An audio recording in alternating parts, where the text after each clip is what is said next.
Sylvie Arnoux, le Cannes Yachting Festival ferme ses portes dans quelques heures. Alors, quel est le premier bilan? Il est satisfaisant? Tout d'abord, est-ce que le public a répondu présent? Oui, le public a répondu présent, non seulement en nombre de visiteurs, puisque nous allons faire, je sais pas encore tous les chiffres, mais un peu plus que l'année dernière, et on va passer la barre des 50 000 visiteurs, donc c'est une amélioration de quelques pourcents, et surtout des retours que nous avons aujourd'hui de nos clients, les exposants. La qualité du visitorat a aussi également augmenté, donc là je parle d'un côté un peu plus professionnel, mais disons que les visiteurs qui viennent sont des visiteurs qui ont déjà des pensées plus abouties quant à vouloir acheter ou en tout cas se renseigner sérieusement. Donc dans un salon qui est à la fois professionnel et grand public, c'est important de créer ces contacts intéressants. Donc de ce côté-là, je pense qu'il y a un vrai retour de satisfaction. Le visitorat est toujours très international? Il est de plus en plus international. Et ça, c'est le second retour que l'on a eu, c'est que non seulement il était plus qualitatif, mais il était de plus en plus international. Nous étions déjà l'année dernière à 45% de non-français, ce qui était déjà important. Et vu ce que j'entends de nos chantiers, de nos exposants, je pense qu'on va atteindre au moins la moitié en international. Et en plus du vrai worldwide, c'est-à-dire qu'il n'y a pas que l'Europe au niveau du non français, mais des ventes avec des Australiens, des Américains du Nord qui ont traversé l'Atlantique et qui sont venus, ce qui est nouveau pour nous. Après l'Asie, bien sûr, beaucoup. Les Russes étaient assez présents ces dernières années. Est-ce qu'ils étaient là cette année? Écoutez, c'était un peu notre préoccupation, puisque ici dans la région PACA, il était dit depuis 1 ou 2 mois sur l'été, avec surtout la situation politique difficile pour l'accueil des Russes en France en ce moment, nous avions peur de ça. Il semble qu'ils soient venus parce que simplement, c'est la réponse par contradiction, c'est que je n'ai pas eu de retour comme quoi ils n'étaient pas là. Donc je suppose qu'ils sont là. Alors la nouveauté cette année, c'était le changement de nom du festival. C'est vrai. Cette nouvelle dénomination a été bien perçue? Très bien.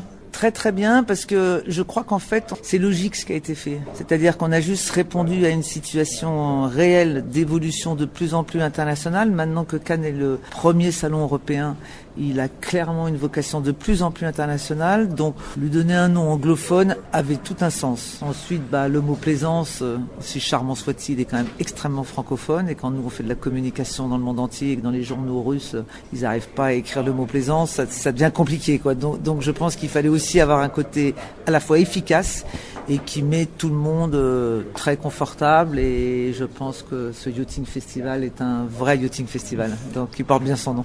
Avec le prolongement de la jetée Albert-Édouard, le réaménagement du Peigne Pantiero, le Vieux-Port a subi des aménagements cette année. Ça a facilité l'exposition des bateaux? Au final, oui, ça facilite et ça embellit le port. Et c'est très important. On est un salon de plus en plus haut de gamme et beau. On travaille le beau, toutes les équipes, parce que même si techniquement c'est compliqué de mettre tous ces bateaux dans le port, il faut que ça reste le plus joliment présenté, le plus accueillant pour nos visiteurs et le plus confortable pour nos bateaux et nos exposants.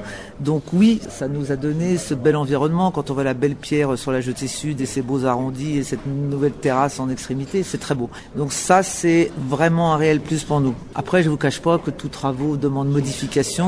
On change beaucoup de choses dans le port. Il y a des contraintes supplémentaires pour nos exposants parce que quand c'est neuf, c'est comme un mur que vous n'êtes pas, vous n'avez pas le droit de faire des trous dedans. Donc il faut faire attention aussi à bien entretenir tout cela. Donc on a eu des contraintes de construction, mais pour un résultat vraiment satisfaisant et qui va dans le bon sens. J'ajoute à cela la capitainerie de Canto, parce que c'est vrai aussi que le Cannes Yachting Festival, c'est également au Port Canto avec la section Brokerage. Et là, c'est pareil, cette capitainerie assez impressionnante et belle donne aussi un côté beaucoup plus joli, élégant et majestueux à l'environnement. Alors, l'an dernier, ici même au festival, Jean-François Fontaine, qui était alors président de la Fédération des industries touristiques, était relativement optimiste pour l'année 2014, après une année 2013 très difficile pour le secteur.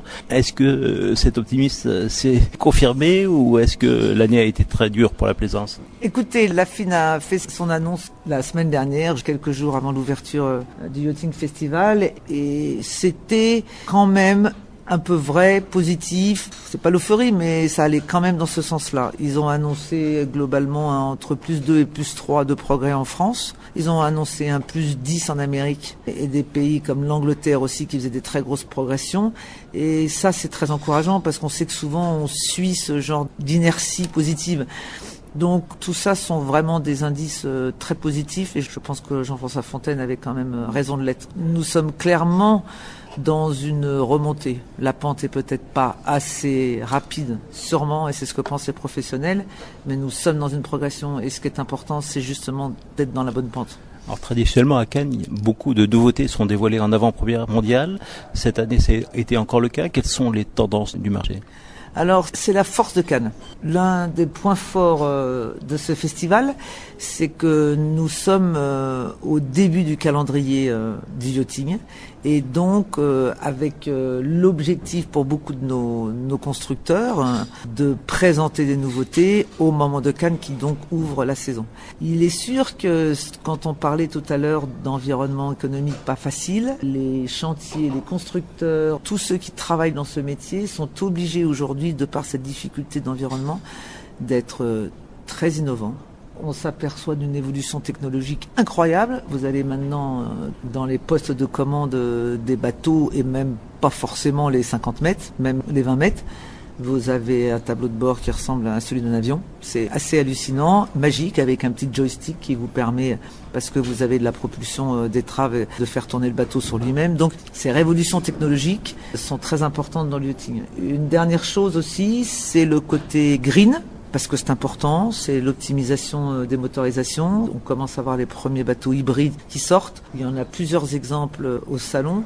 Tout ça, c'est vraiment des réels progrès, des réelles innovations. Et c'est incroyable, cette année, on a pratiquement atteint la 100aine de nouveautés mondiales, c'est-à-dire présentées au public pour la première fois à Cannes. Donc vraiment, ça a été très très innovateur cette année et on en est ravis parce qu'ils ont besoin de ça pour réussir à continuer à remonter la pente des difficultés économiques du yachting. Alors pour terminer, cette année, il manquait l'un des piliers du festival, le groupe Rodriguez. Le vide a été comblé ? Le vide a été comblé, mais l'enterrement qui a eu lieu, la disparition fin juillet par liquidation de Rodriguez a été la concrétisation de ces difficultés effectivement qui existent. Celle-là a particulièrement touché et affecté la région PACA puisqu'on sait l'ampleur et l'histoire qu'a eu Rodriguez dans cette région et ce qu'il a représenté. Quand il y a effectivement des difficultés, il y en a qui tombent. Et malheureusement, il y a eu des gros, des petits, il y en a qui sont tombés. Et quand on voit ce qui s'est passé après les années folles de 2008, beaucoup sont tombés, certains ont résisté, la tempête, elle a été difficile. Et il y en a effectivement qui ont été pris par les eaux. Mais en même temps, la demande, elle est là. Aujourd'hui, le Vieux-Port, il est plein à ras-bord. On a effectivement comblé le trou avec d'autres qui demandent et qui résistent et qui continuent à innover et à vendre. Parce qu'aujourd'hui, ça vend sur le salon. C'est toujours triste d'enterrer quelqu'un de la famille, mais en même temps, il y a beaucoup de nouveautés, beaucoup de ressources, beaucoup de jeunes dynamiques, et ça, c'est très positif. Donc, la famille, elle continue à avancer, et je pense que le yachting se défend très bien.